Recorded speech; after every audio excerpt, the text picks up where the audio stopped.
Chad Mcafee, Global Vice President for North America Cloud Engineering at Oracle. Chad owns the end-to-end engagement of cloud-native workloads to Oracle Cloud Infrastructure, as well as ISV solutions on Oracle Cloud Infrastructure. Chad, thank you so much for joining us today.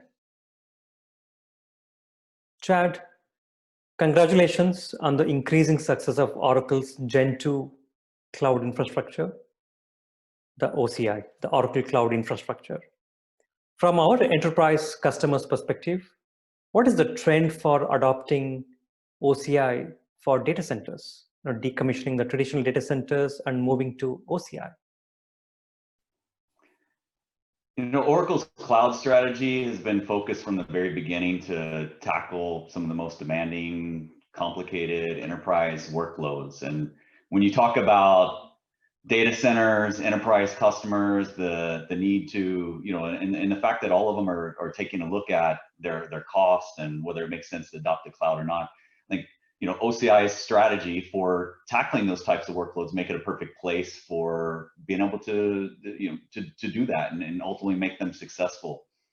I think the advantage of OCI, I think relative to perhaps some of our peers in the industry, really lies on that strategy because we focused on those most demanding enterprise class applications. We've become, essentially the destination to run Oracle workloads in the cloud that a lot of customers are running in their data center, but also because bare metal is really a first-class citizen in our cloud, and it's really the foundation of our platform.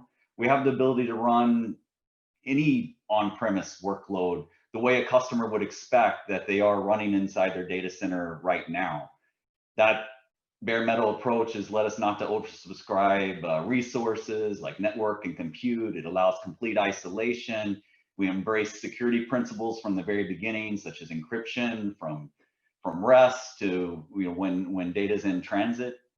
So I think when you couple those together, the fact that we're able to have discussions with customers about not what they need to do to modernize their application per se, although we recommend it and we have we go down that approach with customers as well. But we can also they can take the tooling that they use, bring their own hypervisor, essentially operate it in a way at the scale, at the performance, and a lot of times even better than the performance than they would get in their on-premise and in a data center. It really enables that scenario, exactly what you're asking. The other thing that you see, when it comes to closing down data centers, like you need SLAs, and I think enterprises, every one of us in this space, we all provide SLAs when it comes to availability. But one of the things that we also do is we focus on SLAs around performance and manageability, and I think couple that together with our approach, the fact that we've targeted from the very beginning enterprise class workloads really makes it a great destination for this kind of traditional data center migration, and we're seeing a lot of momentum in that space as well. Sometimes it starts off with an app, but then ultimately keeps trickling and ultimately can become complete data centers. Why is cloud computing seen as the foundation or a key enabler for digital acceleration? What are some of the key unstated benefits that IT organizations might want to articulate in their cloud business case? Yeah, this is a tough one. I mean, I think the industry, as a whole, has moved forward so much that I think most people understand most of the benefits to moving to the cloud. I just spoke to earlier about our approach around, the fact that I think some of our advantages is what we do around, the bare metal and how we handle our networking and compute to give you that kind of on-premises like experience that you would do that has allowed people to be a benefit that I think some people don't think of when it comes to the cloud that we can actually provide. But in the end of the day, talking about benefits, enabler for digital acceleration, being nimble, how you apply your resources, less focus on operations and management, and more focus on the value-added services you do. It's ultimately allowing customers to adopt and grow and really put their investment where it makes sense for them from a business perspective.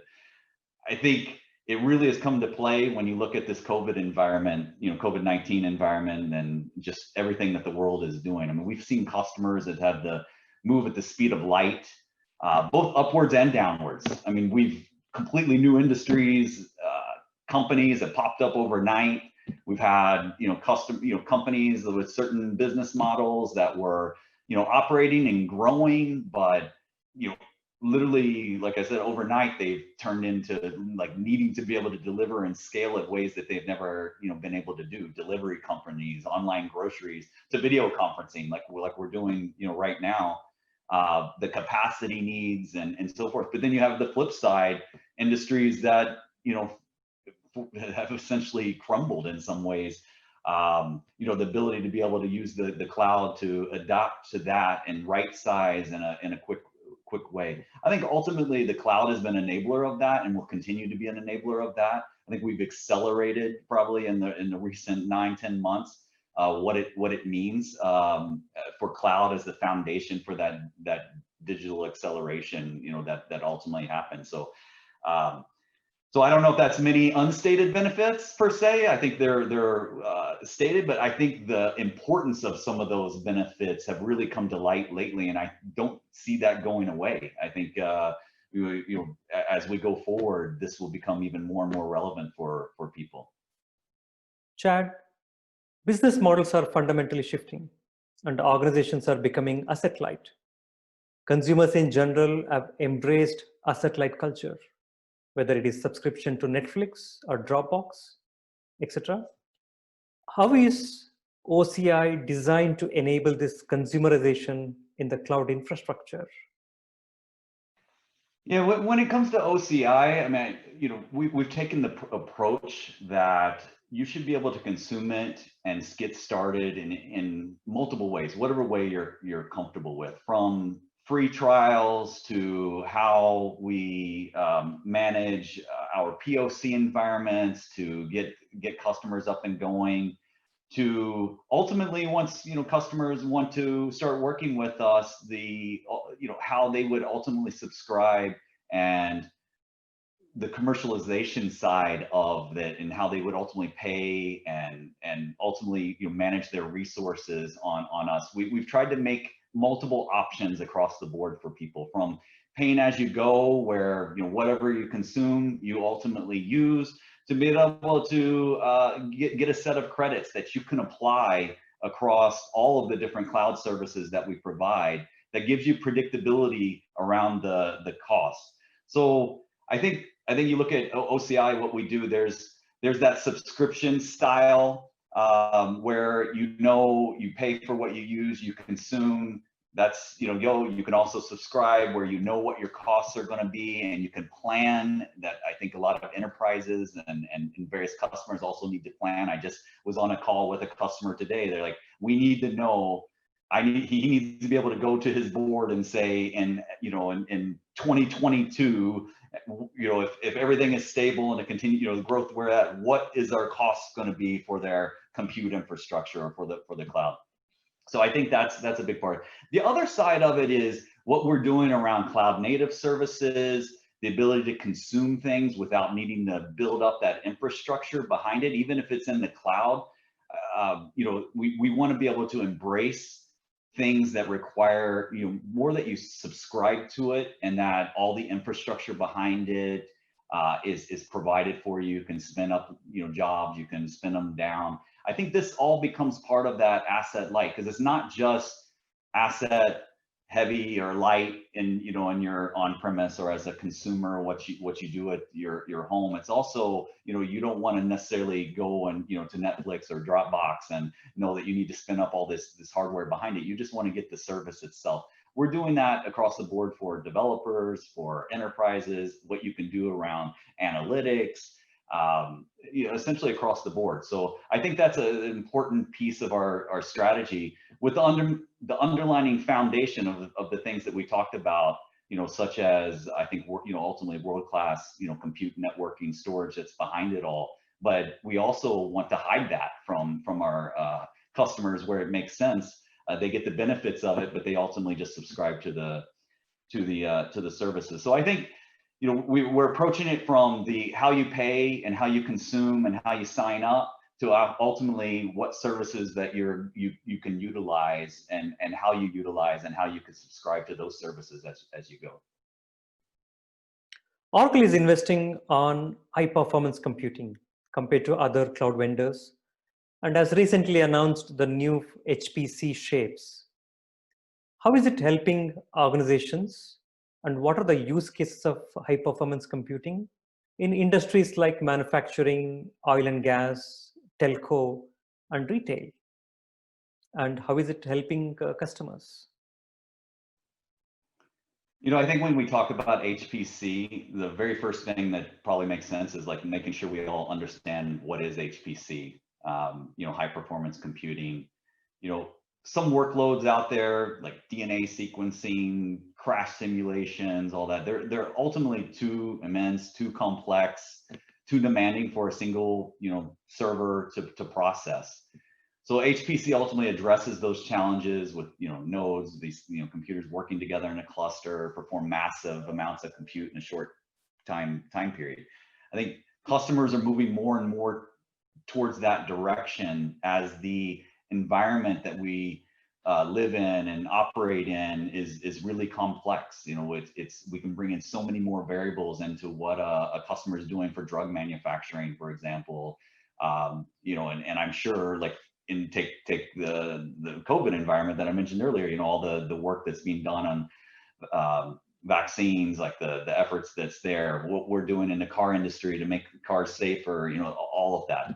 But to do all that, you need a high performance environment, little to no bottlenecks across compute, storage, and network. And that really plays to our strengths. And HPC in that type of scenario, we find that our biggest competition is really on-premise deployments, not necessarily the other cloud providers. And that's because customers feel they need to optimize and streamline their environment for the use case that they have. But when you look at the investments that we've made in OCI here at Oracle, latest CPUs, latest GPUs, our low latency networking, couple that with all the flash storage, block storage devices, we essentially have built an environment that is comparable and tends to even outperform what most environments that customers have on premise, to be able to perform these massive calculations in minutes versus days, months, and years. And we're seeing that great case studies across the board, from automotive manufacturers, like I said, to the pharmaceutical industry, oil and gas. All of these various industries have these types of demanding workloads that do it, and that's where we're doing. I think it's interesting when I look. I've not been at Oracle for a long time, and I look at an industry, and you think about whether HPC makes sense at Oracle or not. And the reality is, again, back on the fact that how we've built out OCI from the foundation makes it a prime destination for HPC. And it's something that I think, ultimately we're very proud of. And I think our customers are seeing a lot of advantages around those use cases. So, hopefully, over time, we're playing a role and ultimately making people safer in the automotive industry. We're helping people, businesses succeed and understand how to take advantage of the environment, or take advantage of streamlining what people do in certain industries, to retail around how to target recommendations in a way that ultimately is customer friendly. That's the kind of work that we're doing in HPC. Chad, what is your direction for organizations in cloud migration of their business applications like Oracle E-Business Suite, PeopleSoft, etc., as well as other enterprise packaged applications, migration to OCI?